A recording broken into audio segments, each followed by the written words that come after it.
What is going on today, guys? Quick video. Today we're going to take a step back from all the seriousness and we're going to have a little bit of fun.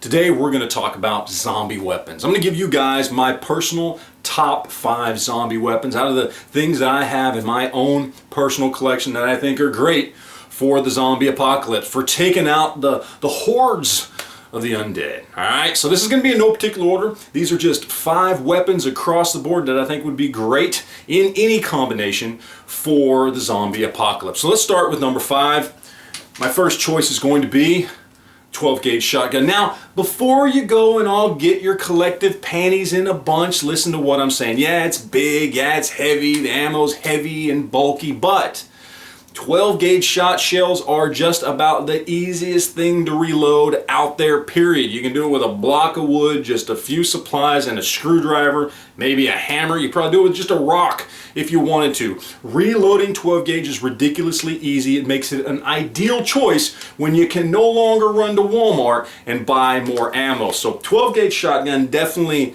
has to be on this list somewhere. Now, let's talk about something along the lines of a melee weapon.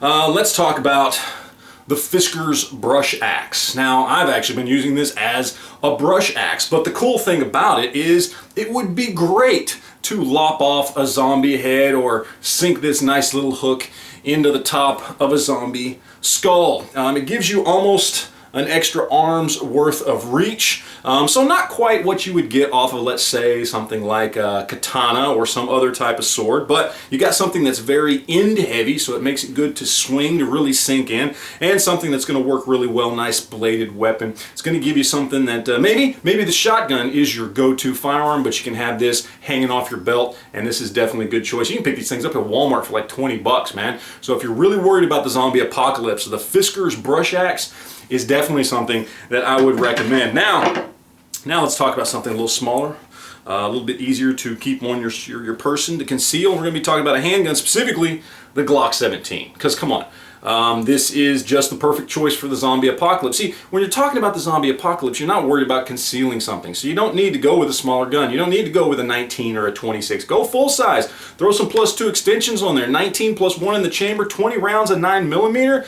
That's all you need. You keep this as your sidearm. You're good to go all day, all night. You got at least 20 zombies you can take out with this one gun and just one magazine, unless you can get them all to stand in a row, and then maybe you can pop a few of them, because we do know that zombie skulls are a little soft. They've started to decay, so you can get that one 9mm round to go through several zombie heads. It's always a pretty good deal. So Glock 17 for my number 3.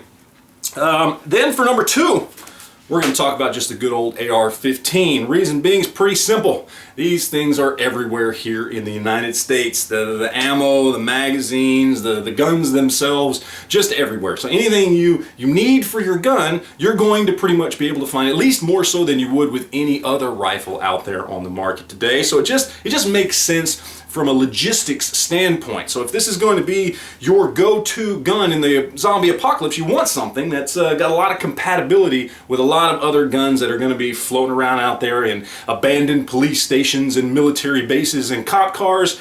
This is definitely the way to go as far as I am concerned. So now for the number 1 zombie tool in the zombie apocalypse is, hang on a second, just excuse me, is Negan's bat. That's right, just a good old-fashioned Louisville Slugger wrapped with barbed wire.